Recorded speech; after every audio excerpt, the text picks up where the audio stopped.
भाभी उठो ना, क्या हुआ आपको? ऐसे क्यों घर की चौखट पर बेहाल कैसे पड़ी हो? माता पिता की इकलौती बेटी अंजलि, जिसका विवाह बड़ी ही धूमधाम से अजीत नामक युवक के साथ हुआ था, एक खुशहाल जिंदगी जी रही थी। अंजलि के व्यवहार और कार्यकुशलता से उसके सास ससुर बहुत खुश थे और वो अंजलि को बहुत प्यार भी करते थे। अंजलि भी अपने परिवार का बहुत ध्यान रखती थी और कोई भी ऐसा कार्य नहीं करती थी जिससे उसके परिवार को ठेस पहुंचे। जीवन की गाड़ी ऐसे ही खुशहाल पटरी पर चल रही थी, पर कहते हैं ना, सब दिन होता ना एक समान। और ऐसा ही कुछ हुआ। अंजलि और उसके परिवार के साथ एक बम ब्लास्ट में अंजलि के पति की मृत्यु हो गई। परिवार पर और अंजलि पर तो जैसे दुखों का पहाड़ टूट पड़ा। अभी तो हंसती खेलती जिंदगी थी और पल भर में बदल गई। जाने किस्मत ने अंजलि के लिए क्या सोच रखा था। बेटे की मौत के बाद उसके सास ससुर ने अपना कुछ और ही रंग दिखाना शुरू कर दिया। अजीत की मौत का जिम्मेदार अंजलि को ठहराने लगे। आए दिन उसे ताना देते रहते थे। उसके की हर काम में बेबुनियाद नुस्खे निकालते ताकि अंजलि स्वयं घर छोड़कर चली जाए। अंजलि अब सास ससुर को फूटी आंख नहीं सुहाती थी, पर अंजलि अपने पति की चौखट छोड़कर जाने को राजी नहीं थी। इसीलिए वह सब कुछ चुपचाप सह रही थी। कहीं ना कहीं उसके माता पिता के दिए संस्कार भी उसे बड़ों के सामने मुंह खोलने की इजाज़त नहीं देते थे। खैर, जैसे तैसे खुद को समझाकर अंजलि के जीवन की गाड़ी आगे तो बढ़ रही थी, किंतु अंजलि के लिए खुद को समझा पाना बहुत मुश्किल था। वो खुद को संभालने की कोशिश कर ही रही थी कि उसके सास ससुर ने उसे एक दिन अपशकुनी कहकर घर की चौखट से बाहर कर दिया। अंजलि खूब गिड़गिड़ाई, रोती बिलखती रही, किंतु इसका उसके सास ससुर पर कोई असर नहीं हुआ। दरवाज़ा बंद करके वो अंदर चले गए। पूरी रात अंजलि वहीं चौखट पर आंसू बहाती रही। उसे समझ नहीं आ रहा था जाए तो जाए कहाँ। माता पिता के घर जाती तो उन पर दुखों का पहाड़ टूट पड़ेगा। एक तो आर्थिक तंगी, ऊपर से विधवा बेटी का बोझ। यही सब सोचकर अंजलि के पांव अपने मायके की तरफ नहीं बढ़ रहे थे, किंतु अचानक कुछ ऐसा घटित हुआ, इसे अंजलि का भाग्य कहिए या वक्त का फैसला। जिस रात अंजलि को घर से बाहर निकाला गया, उसी की अगली सुबह अंजलि की ननद विदेश से अपनी पढ़ाई पूरी करके घर लौटी। अंजलि को इस हालत में देखकर उसकी ननद को बहुत बुरा लगा। वह जोर जोर से चिल्लाने लगी, भाभी उठो ना, क्या हुआ आपको? ऐसे क्यों घर की चौखट पर बेहाल कैसे पड़ी हो? पर अंजलि का तो बुखार से बुरा हाल था, वो कुछ बोलने की हालत में ही नहीं थी। अंजलि की ननद ने दरवाजा खटखटाया तो सामने माँ पिताजी को देखकर अंजलि की इस हालत के बारे में पूछने लगी, किंतु उसके माता पिता बात को टालने की कोशिश करते रहे। पर कब तक टालते, तब उससे झूठ ही कह दिया। पति के दुख में पागल हो गई है, इसीलिए ऐसी हरकत कर रही है। हमने कुछ नहीं किया, तू चल अंदर, हमारे साथ ये खुद ही आ जाएगी। किंतु अंजलि की ननद अंजलि की हालत देखकर सब समझ गई कि जरूर उसे घर से निकाला गया है। अंजलि की ननद ने अपने माता पिता को समझाया, आप कैसे भाभी को घर से बाहर निकाल सकती हैं? भैया नहीं रहे, इसमें भगवान की मर्जी है, भाभी की कोई गलती नहीं। यहाँ रहना उनका हक है, बाकी उनकी मर्जी। आप उन्हें इस प्रकार घर से नहीं निकाल सकती। हमारा देश इतना आगे बढ़ गया है और आप लोग उसी ढकियानुसी रीति रिवाजों को सीने से लगाए बैठे हैं। जाने हमारा समाज कब इन कुरीतियों से मुक्ति पाएगा। बेटी की बात सुनकर माता पिता ने सोचा, बिटिया तो कुछ दिनों में चली जाएगी, तब तक के लिए हम शांत रहते हैं, इस मनहूस को तो हम बाद में देख लेंगे।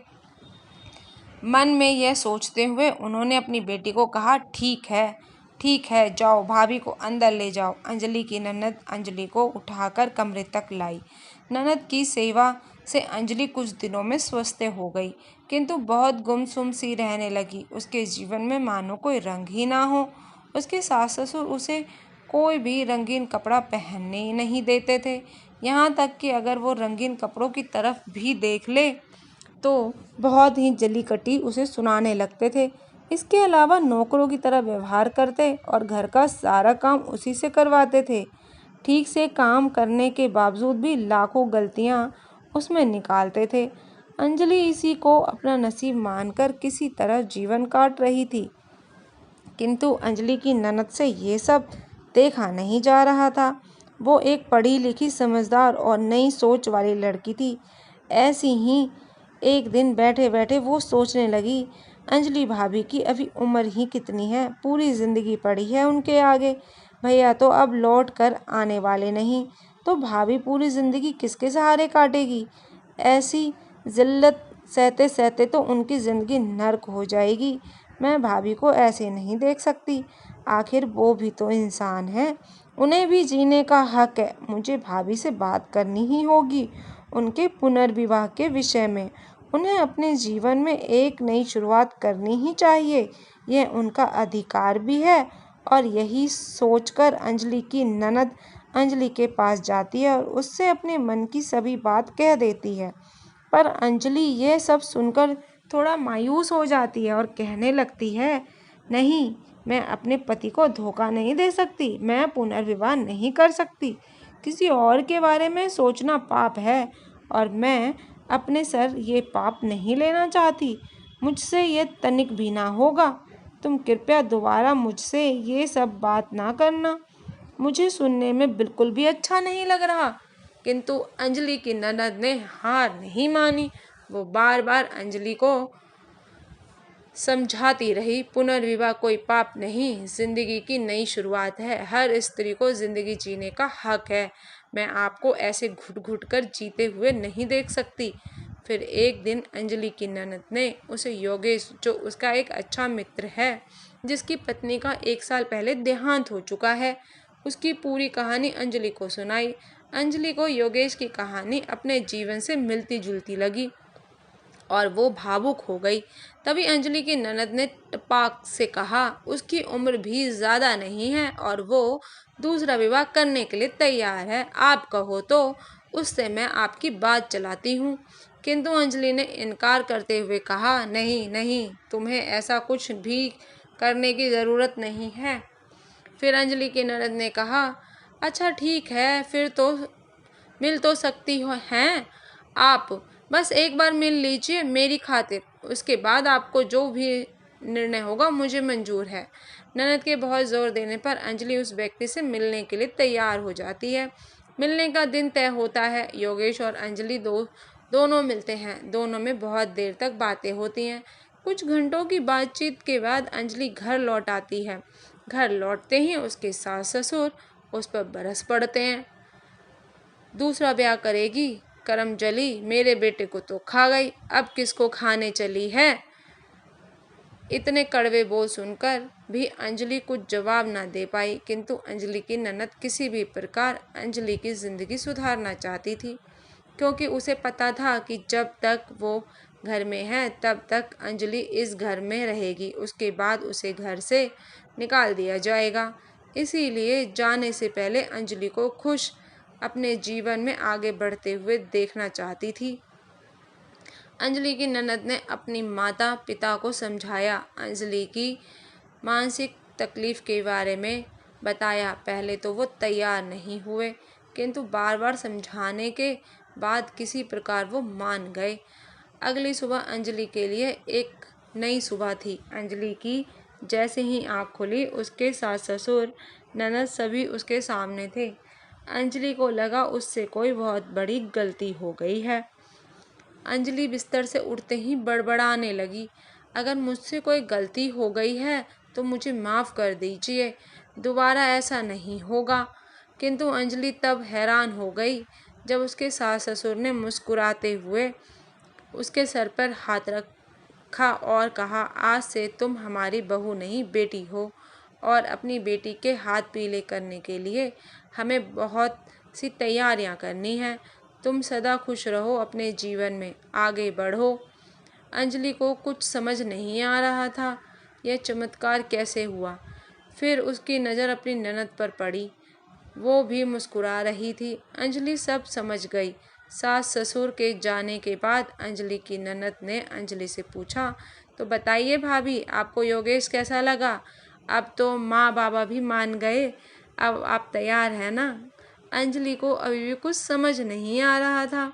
वो समझ नहीं पा रही थी कि यह कदम उठाए या ना उठाए। पहली शादी के बाद जो हादसा उसके साथ हो चुका है, उससे वह पहले से ही डरी हुई थी और इसके लिए खुद को ही कसूरवार समझ रही थी। लेकिन जैसे ही अंजलि कमरे से बाहर निकली, उसके माता पिता वहाँ पहले से ही मौजूद थे। यह सब उसकी ननद का किया धरा ही था। उसने अंजलि के माता पिता को भी सारी बात समझा दी थी और अंजलि के माता पिता की इस पुनर्विवाह के लिए पूरी तरह से तैयार थे। सबकी मर्जी और माता पिता के समझाने पर अंजलि भी इस पुनर्विवाह के लिए राजी हो जाती है। फिर कुछ दिनों के पश्चात बहुत ही साधारण ढंग से अंजलि और योगेश का पुनर्विवाह हुआ, क्योंकि योगेश और अंजलि दोनों की ही यही इच्छा थी। आज अंजलि और योगेश दो बच्चों के साथ एक खुशहाल जीवन जी रहे हैं और इस खुशहाली का सारा श्रेय जाता है अंजलि की ननद को, जिसने सही समय पर यह कदम उठाकर अंजलि के जीवन को संवारा, उसे एक नई उम्मीद, नई शुरुआत की रोशनी दिखाई। अगर समाज में पुरुषों को अधिकार प्राप्त है पुनर्विवाह का, तो स्त्रियों पर क्यों रोक? उन्हें भी हक है नई शुरुआत करने का। तो दोस्तों, अगर हर घर में ऐसी नंद हो तो किसी भी लड़की का जीवन ऐसा ना रहे। तो बताइएगा कहानी आपको कैसी लगी, कमेंट कर